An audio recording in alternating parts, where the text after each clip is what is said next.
Amor e ódio, primeira parte, capítulo 7. Ao chegar a Paris, e enquanto esperava seguir para Belleville, o primeiro cuidado de Georges fora buscar o amigo de Saint-Pierre, no intuito de lhe participar o grande e inesperado acontecimento que marcaria etapa nova em sua existência e convidá-lo para as bodas. Sabia-o residindo agora na rua Lafayette, e para lá se dirigiu, impressionando-se, não obstante, desagradavelmente, ao verificar as novas condições de vida do antigo condiscípulo. A este não lograra encontrar, inteirando-se, porém, de que a premência de graves interesses detinha-o afastado da França. Todavia, gozando da intimidade do dono da casa e por isso mesmo respeitado e considerado por seu mordomo Roland Martini, a este pôs em confissão quanto aos acontecimentos financeiros da casa de Saint-Pierre, por essa forma se informando dos pontos capitais dos mesmos.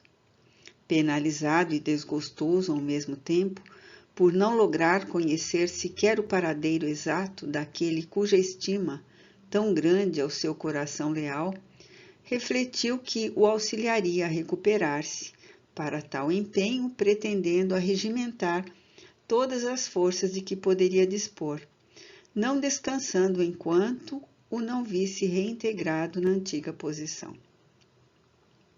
Bem desejara partir à sua procura, encontrá-lo com a presteza julgada necessária e exprobar-lhe o procedimento inqualificável, por ingrato de ocultar-lhe acontecimentos à sua ajuda, não recorrendo nas horas difíceis por que passara.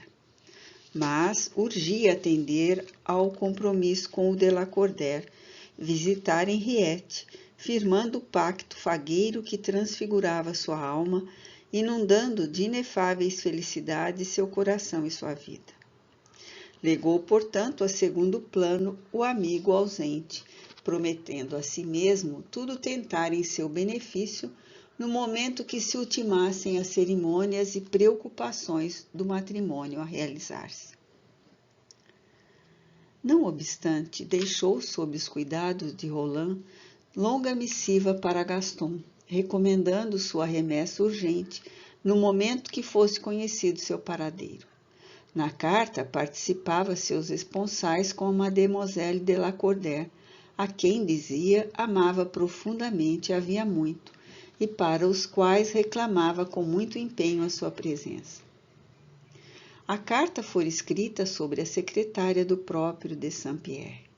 Roland, posto a par do acontecimento, ficara aterrado, sem saber o que tentar para a defesa do amo.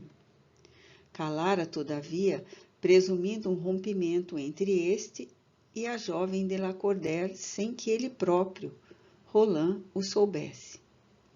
E assim, devido à discrição e ao respeito de um criado de quarto, continuou Georges ignorando o romance iniciado por Gaston e Henriette entre as melancólicas paisagens da velha Normandia.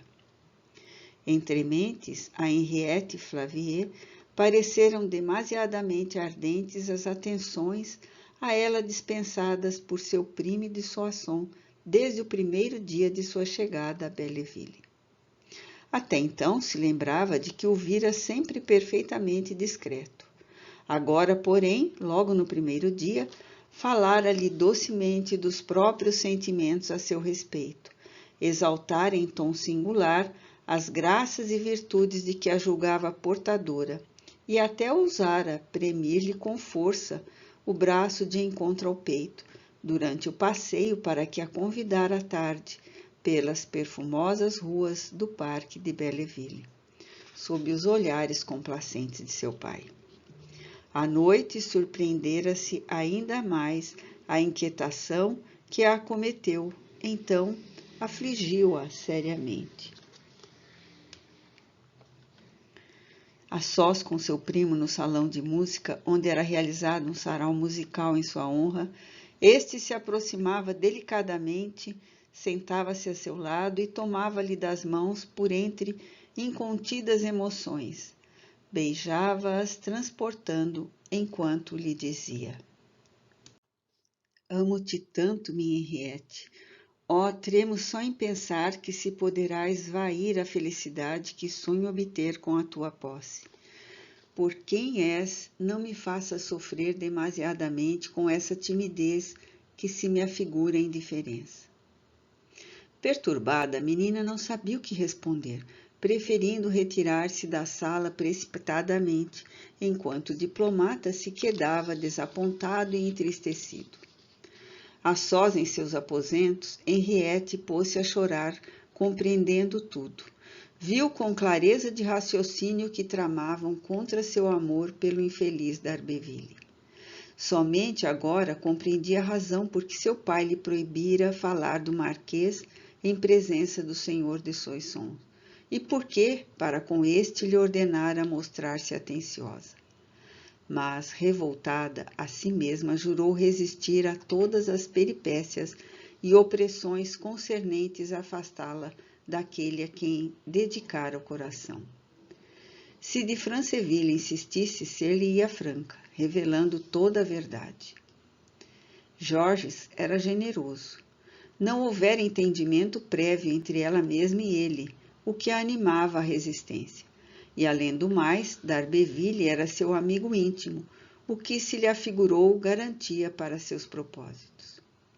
Todavia, há tanto não dera ensejo à vigilante argúcia do Sr. Henri de Lacordaire.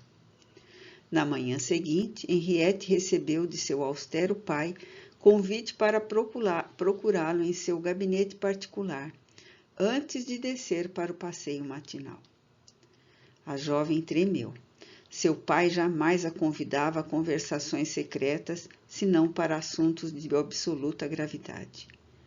Presa de mortais inquietações, prevendo o dramático enredo em que se veria envolvida, dispôs-se a atendê-lo, sabendo impossível furtar-se à ordem que tal convite representava. Cumprimentou-a, no entanto, com humildade, e de Lacordaire, osculando-a docemente na fronte, fê-la sentar-se numa poltrona que lhe ficava à fronteira, servindo-se de grandes atenções. Menina Henriette, minha querida filha, começou Flávio Henri, imprimindo na própria voz inflexões a um só tempo graves e afetuosas.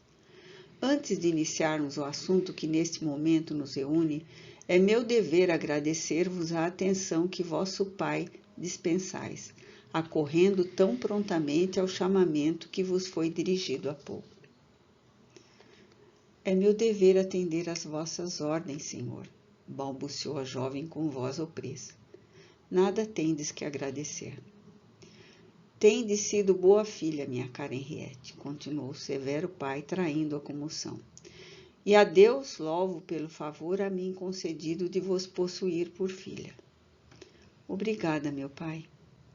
Menina Henriette, minha filha, Deus é testemunha do muito que vos amo e das sérias preocupações que me causam o vosso futuro. Para vós tenho desejado as mais sublimes venturas e esforço-me incessantemente no sentido de positivá-las nos caminhos que o destino vos reservar. A moça permaneceu silenciosa, aterrada, porém com a significação desse preâmbulo cuja finalidade entrevia. O visconde continuou, quiçá mais docemente.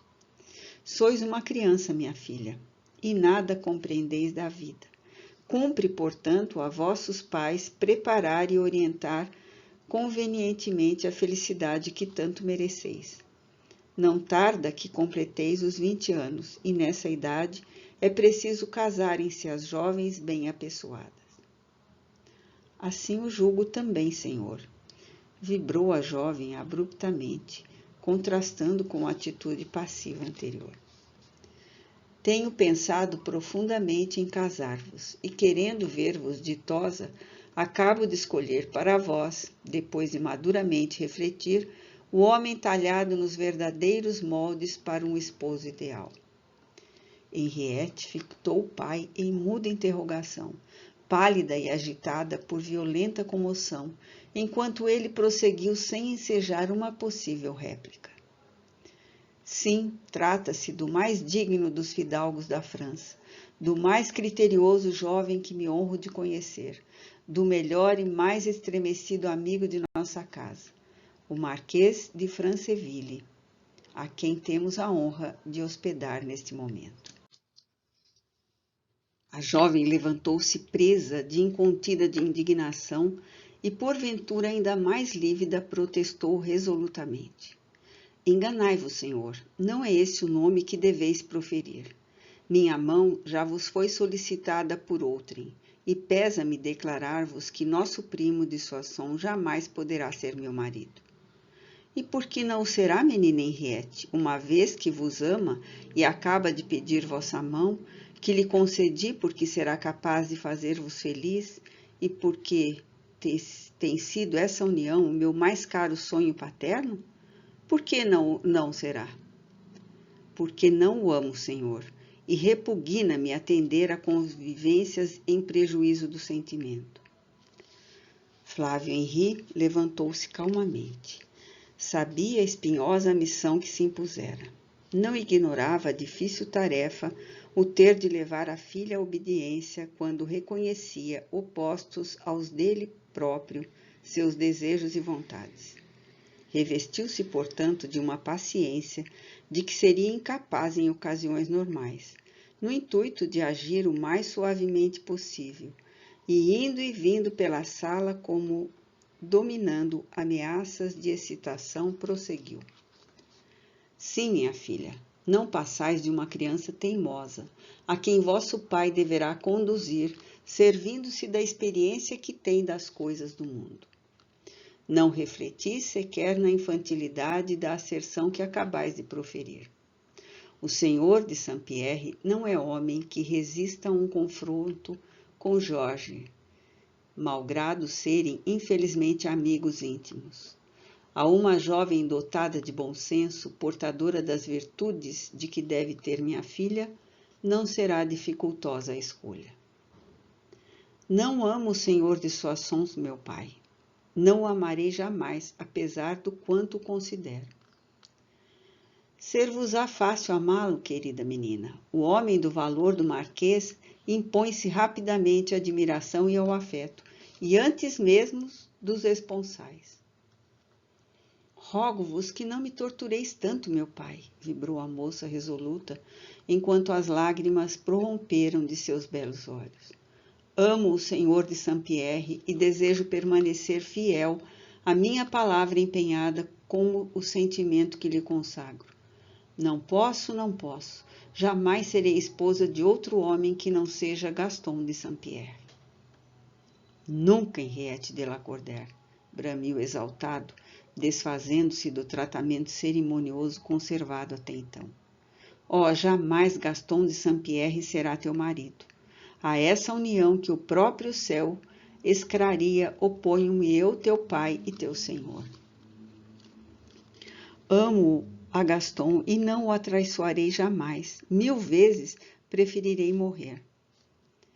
Enlouqueceste, desgraçada? Ousas contradizer-me quando aponto uma providência capaz de garantir-te a felicidade? Não terei felicidade unindo-me a um homem quando amo a outro. Pois exijo que deixeis de pensar neste outro, porque é indigno de ti e da honra de fidalgo. Minha palavra empenhada com o senhor de Soissons jamais voltará atrás. Oh, meu pai, meu bom pai, querido pai, soluçou a pobre moça, atirando-se aos braços do visconde numa suprema tentativa de convencê-lo com lágrimas e blandícias. Por quem sois, rogo-vos que retireis vossa palavra. Não me obrigueis a um ato que me tortura e repugna. Não caveis minha desventura forçando-me a essa união que de modo algum meu coração aceitaria de bom grado. O visconde repeliu a filha. Suas faces purpureadas indicavam indignação. Basta, mademoiselle. A aliança realizar-se-á. Assim o quero, assim há de ser. apelarei para os sentimentos generosos do senhor de Soissons, confessando-lhe toda a verdade. Não o farás, desgraçada, ou lançarei sobre ti minha eterna maldição. Buscarei o socorro de Gaston contra a opressão que me infliges. Atirar-me-ei aos pés de sua majestade, suplicando-lhe proteção para me unir a Gaston, mas não desposarei jamais outro homem. Delacourdère ia investir contra a filha e cometer talvez uma violência, mas refletiu a tempo, calcando a explosão da cólera que ameaçava externar-se. Aproximou-se da filha alucinada pelo desespero e exclamou surdamente, porém vibrante de energia e austeridade, voltando ao tom cerimonioso. Mademoiselle Henriette, ouvi-me. Sabeis que a palavra de Flávio Henri de Lacordaire é o seu padrão de honra e seu penhor sagrado. Pois bem, casareis com o Marquês de Franceville de Soissons, porque com ele empenhei minha palavra que essa união se realizaria. E agora será a vós, Henriette de Lacordaire, que darei a minha palavra padrão de honra de Lacordaire. Se vos confessardes a de Franceville, declarando que aborreceis essa união, porque a outro estremeceis, que não a ele, procurarei o miserável d'Arbeville de Saint-Pierre e dele exigirei pelas armas satisfações pelo ultraje cometido contra a respeitabilidade do meu nome no convento de Rouen. Se a d'Arbeville de Saint-Pierre vos dirigirdes pedindo-lhe a intervenção a fim de malograr os projetos que tem em mira, procurá-lo-ei do mesmo modo, exigirei as minhas satisfações, e o sangue de um de nós dois, que ficará estendido no campo de honra, porque será um duelo mortal. Encerrará o drama que vossa leviandade vem provocar. Refleti agora. A formosa noiva de d'Arbeville diminuía-se, aterrada na grande poltrona. Conhecia sobejante a rigidez do caráter paterno para poder duvidar de sua assertiva. Vacilou, portanto, e por um momento sentiu-se aniquilada. De súbito, porém, convulsivo pranto pareceu sufocá-la, enquanto o desespero ameaçou apoderar-se de sua mente. Alucinada, atirou-se aos pés do pai, rogando-lhe a libertasse do sacrifício ingente. Que a encerrasse ele em algum mosteiro, porquanto preferiria o claustro ao matrimônio imposto ao coração que já a outro pertencia. Não desposaria Gaston, prometia-lhe, mas que ao menos a deixasse amá-lo em silêncio na solidão consolativa das recordações que saberia guardar do seu amor. Ainda porque Georges mereceria ser feliz, e ela apenas lhe poderia oferecer o coração ulcerado por uma renúncia que jamais seria completa, pois sentia que jamais se extinguiria em sua alma o sentimento que tinha como escopo Gaston de Saint-Pierre. O orgulhoso visconde, porém, limitou-se a erguê-la, dizendo em tom incisivo: Dei-vos a minha palavra de honra do que farei se for desobedecido. De tudo estáis ciente, agora podeis retirar-vos. Não obstante a desconcertante ameaça do pai, Henriette Flavie tentou comunicar-se com Gaston. Dele não recebera quaisquer notícias desde que partira, uma vez que havia a si mesmo assentado por entenderem mais prudente. Dirigiu-lhe, portanto, esperançada, apesar de ignorar-lhe o paradeiro, longa missiva expondo-lhe a situação amarga e rogando-lhe o devido socorro, implorando, todavia, cautela contra as represálias do visconde. Sua criada de quarto, a boa e fiel Francine, tivera a inteligência de encaminhar essa missiva, a qual 3 dias depois era recebida no primeiro andar da rua de Lafayette pelo mordomo Roland Martini. Roland afligiu-se, recordando a comunicação feita por Georges e inteirando-se pelo portador da missiva de que o assunto era gravíssimo e que urgia encontrar o marquês a fim de se lhe entregue a missiva. Mas Rolando apenas recebera vagas notícias do amo. Na sede da empresa a que se filiara, Este igualmente pouco puderam adiantar, uma vez que seu digno representante, investido de alta missão comercial, possuía credenciais para deliberar com autonomia, livre de noticiário circunstanciado. Encontrava-se na Hungria a última vez que enviara notícias, mas ali não se demoraria também. Eis tudo. Um emissário especial que o procurasse pelo centro da Europa seria ideia inexequível. Que fazer? A carta voltou para o primeiro andar da Rua de Lafayette e foi encerada na gaveta da secretária do jovem marquês, a despeito da boa vontade do servo em atender Mademoiselle de Lacordaire. Passaram-se alguns dias. Outra missiva, no entanto, buscara Gaston em Paris, acompanhada, porém, de uma terceira, destinada à Marquesa de Saint-Pierre. Roland explicara pesaroso a ausência do amo e a lamentável impossibilidade de com ele comunicar-se urgentemente, rogando ao portador comunicasse o fato à expedidora da missiva. Desesperada, compreendendo que Gaston tardava, Henriette dirigia-se também à sua mãe, suplicando-lhe a intervenção generosa junto de Sua Majestade, a rainha, a seu favor naquela hora amarga e decisiva de sua vida. Mas Assunção d'Arbeville encontrava-se ainda na distante Normandia, zelando pelos haveres de Saint-Pierre, os quais não tencionava abandonar. Da Touraine a Paris tardou o emissário. De Paris às solidões normandas tardou ainda mais o correio, especial contratado pelo fiel Roland a fim de levar a carta ao seu destino. Em verdade, assim agindo, a formosa de Lacordaire já não esperava ser atendida. Somente o desespero de causa a induzir a tentativa de um supremo recurso para salvaguardar a própria felicidade da bancarrota, que o consórcio inevitável para ela representava.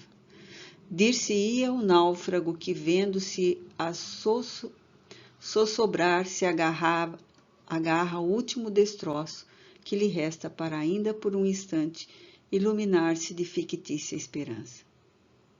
Realmente, que poderia fazer em tão ingrata circunstância uma pobre mulher como Assunção d'Arbeville, provinciana, tímida e inexperiente? Apenas afligir-se como mãe e chorar sobre as ruínas das esperanças do filho de quem se apiedava infinitamente.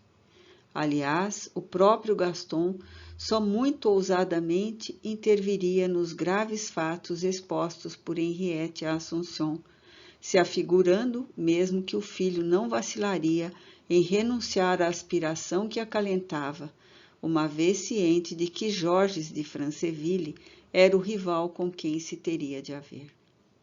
Assunção era mãe, temeu pelo filho, e diante do fato que se apresentou irrevogável, não tentou alcançá-lo onde estivesse, por entender, ademais, desnecessária tentativa diante da premência do tempo apontado pela ansiosa missivista. Entre mentes, o silêncio do formoso d'Arbeville impressionava desagradavelmente a pobre moça. As insídias de uma expectação aflitiva e deprimente tira-nos muitas vezes o senso do raciocínio e impele-nos a suposições injustas. Henriette não se convencia de que seria bem possível a Gaston e mesmo necessário ao feliz desenlace dos projetos de ambos. Dilatar a ausência além do previsto, impossibilitando-se por esse modo receber com presteza os seus aflitivos apelos. Discernindo sobre a percussão de insólitas angústias, não compreendia que o desgraçado, se fosse inteirado do que se passava, acorreria a atendê-la a despeito de qualquer sacrifício, ainda que para deixar-se morrer de desgosto, sabendo Georges o rival. Para ela, Roland ou a marquesa tê-lo-iam encontrado facilmente, e se tardava tanto em atendê-la, se a deixava lutar sozinha sem algo tentar para a defesa dos seus anelos, seria porque se acovardara ante os empeços, deliberadamente afastando-se da peleja na hora decisiva.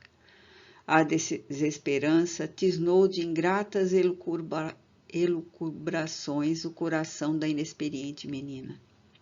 Decepção amarga, julgando-se abandonada pelo noivo a quem tanto estremecia, cerceou-lhe as derradeiras forças.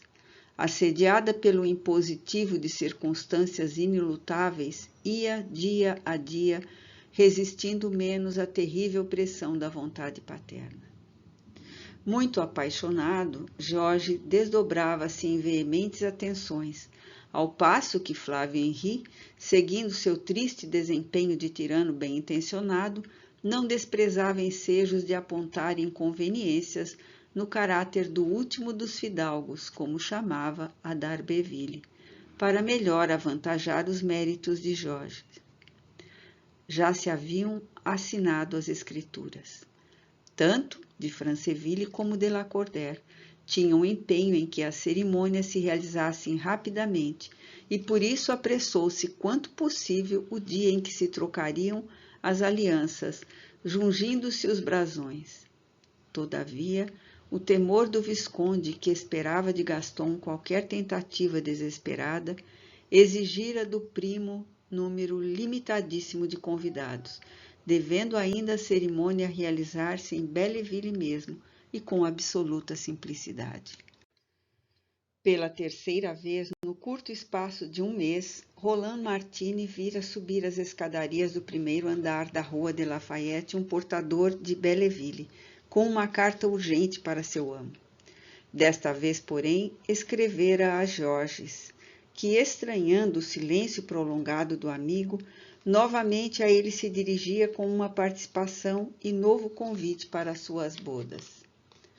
Tentando um recurso supremo, Henriette, que sentiu o coração porventura ainda mais molestado pelo suposto descaso do noivo bem-amado, tentara obter do pai uma delonga à realização da cerimônia, sob a pena de confessar a de Franceville a coação a de que era vítima. Mas de Lacordaire, temendo ver Gaston surgir de uma para outra hora, interferindo em seus projetos, fê-la sentir ainda mais uma vez o peso de sua orgulhosa autoridade ao responder: Tentai-o, mademoiselle, e vereis o sangue de vosso pai ou o sangue do senhor de Saint-Pierre, talvez ambos, regarem a questão que temais em complicar. Então, sem forças para continuar lutando, sem esperanças que a reanimassem à resistência, vencida pelo desânimo ao se julgar atraiçoada por aquele a quem acima de tudo amava, a formosa ex-aluno das monjas do Sacré-Cœur atraiçoou os próprios sentimentos, perjurou o amor do infeliz Marquês de Saint-Pierre. E assim foi que, por uma tarde amena e festiva, na capela nobre do solar de Belleville, na pitoresca Touraine, toda envolta em musselinas brancas, coroada de rosas virginais e velado o rosto cândido com os vaporosos véus de noivado, Henriette Flavie de Lacordaire recebeu das mãos trêmulas do nobre marquês de Franceville o simbólico anel das desposadas. Cânticos, luzes e perfumes esvoaçavam pela nave do nobre templo. Sinos álacres lançavam pelos vales e serranias a grata nova de um esponsalício ovacionando entre sorrisos e alegrias. Mas no coração da jovem desposada, como único preito, aquele supremo dia da sua vida, corriam apenas lágrimas de uma saudade perenal e inesquecível ao seu grande amor sacrificado. Henriette Clary Flavie de Lacordaire era a Marquesa de Soissons.